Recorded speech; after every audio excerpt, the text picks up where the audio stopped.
Media Conclave 2025. Sixth Schedule Council. আজিৰ এই সুন্দৰ এটা মুহূৰ্ত আৰু এই কনক্লেভত আমাক উৎসাহ যোগাবলৈ আমাক প্ৰেৰণা দিবলৈ আমাক মাৰ্গদৰ্শন কৰা অসমৰ সন্মানীয় ইনফৰমেশ্যন এণ্ড পাব্লিক ৰিলেশ্যন ডিপাৰ্টমেণ্টৰ আৰু বিভিন্ন বিভাগৰ কেবিনেট মন্ত্ৰী সন্মানীয় পীযুষ হাজৰিকা ডাঙৰীয়া, আমাৰ মাজত উপস্থিত আছে আমাৰ মোৰ বন্ধু EM অৰূপ কুমাৰ দে, উকিল মোছাহাৰী, আমাৰ মাজত উপস্থিত আছে সন্মানীয় MLA জিৰণ বসুমতাৰী ডাঙৰীয়া, আমাৰ মাজত উপস্থিত আছে সন্মানীয় BTR প্ৰিন্সিপাল সেক্ৰেটাৰী আকাশদীপ ডাঙৰীয়া, আমাৰ মাজত উপস্থিত আছে সন্মানীয় প্ৰশান্ত ৰাজগুৰু ডাঙৰীয়া, সকলোৱে জানে তেখেতক। আমাৰ মাজত উপস্থিত আছে গুৱাহাটী ইউনিভাৰ্চিটি জাৰ্ণালিজম ডিপাৰ্টমেণ্টৰ সন্মানীয় HOD চন্দন কুমাৰ গোস্বামী ডাঙৰীয়া, আমাৰ মাজত উপস্থিত আছে দৈনিক পূৰ্বোদয় কাকতত সন্মানীয় এডিটৰ ৰবি শংকৰ ৰবি ডাঙৰীয়া, আমাৰ মাজত আজি উপস্থিত হোৱা শ্ৰদ্ধাৰ আৰু আমাৰ বিভিন্ন মিডিয়া সংগঠনৰ সন্মানীয় সভাপতি সম্পাদকসকল, মই পোনপ্ৰথমে সুখী হৈছো যে আমি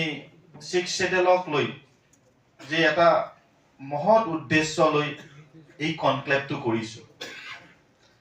আৰু আমাৰ মাজত আজি উপস্থিত হৈ এই মিডিয়াৰ ওপৰত আলোচনা কৰিবৰ বাবে। আৰু মিডিয়াটো আমি যিমান ইম্পৰ্টেন্স দি কথা পাতো, ডেমক্ৰেচিত মিডিয়াৰ ওপৰত, ৰাইজৰ ওপৰত, চৰকাৰখনৰ ওপৰত কিমান এটা ডাঙৰ ৰোল প্লে কৰি আছে। আৰু এই মিডিয়া বন্ধুসকলক আমি সন্মান দিয়াৰ লগতে, তেখেতসকলক স্বীকৃতি দিয়াৰ লগতে, তেখেতসকলে কৰি থকা এই কামবিলাকক আমি কাউন্সিল চৰকাৰ হিচাপে এই যে fourth pillar of the democracy, আপোনালোক সকলোকে আজি পাই সঁচাকৈ মই ধন্যবাদ জ্ঞাপন কৰিব লাগিব। আৰু এই আজি যে সভাখন আমাক প্ৰেৰণা দিয়া, সভাখন আমাক গাইড দিয়া সন্মানীয় BTR চিফ প্ৰমোদ বড়ো ডাঙৰীয়াৰ নেতৃত্বত, তেখেতৰ ইনিচিয়েটিভত, তেখেতৰ গাইডেন্সত BTR অঞ্চলত থকা, কাউন্সিল অঞ্চলত থকা পিছপৰা এই অঞ্চলবিলাকক মিডিয়াৰ থ্ৰুদি আমি এই অঞ্চলটোত আগবাঢ়ি নিয়াৰ আপোনালোকৰ সকলোৰে ডাঙৰ এটা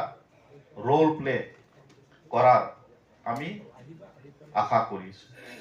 গতিকে মই PR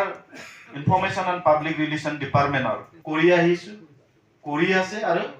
ভৱিষ্যতে কৰিবৰ কাৰণে কিছুমান পৰিকল্পনা আমি ঠিক কৰিছো। কিছু এক্সিষ্টিং আমি মিডিয়া বন্ধুসকলৰ কাৰণে আমি কি আঁচনি, সেই আঁচনিবিলাক আপোনালোক সকলোৱে জানে, কিন্তু আমি কিছু নতুন মিডিয়া বন্ধুসকলৰ কাৰণে চিন্তা চৰ্চা কৰিছো যে কিছু আঁচনি আমি নতুন কৰিব পাৰো নেকি, আৰু এই আঁচনিৰ দ্বাৰা মিডিয়া বন্ধুসকলক আৰু কাম কৰাৰ এটা প্ৰেৰণা দিব পাৰো নেকি। সেইকাৰণে আমি চিন্তা চৰ্চা কৰিছো যে আহি থকা 25-26 যে ফাইনেন্সিয়েল ইয়াৰ 25-26 ফাইনেন্সিয়েল ইয়াৰত আমি বিটিআৰ অঞ্চল এই অঞ্চলত থকা প্ৰতিজন সাংবাদিকসকলক বা এই অঞ্চলত কাম কৰি থকা সমাজখনৰ কাৰণে কাম কৰি থকা সাংবাদিক বন্ধুসকলৰ কাৰণে বা তেখেতসকল খুব ৰেষ্টলেছলি সমাজখনক আগুৱাই নিয়াৰ সহায় আৰু সহযোগিতা দিয়া তেখেতসকলৰ কাৰণে আমি BTR excellent grant in development reporting সেই নামাকৰণে তেখেত সকলৰ কাৰণে আমি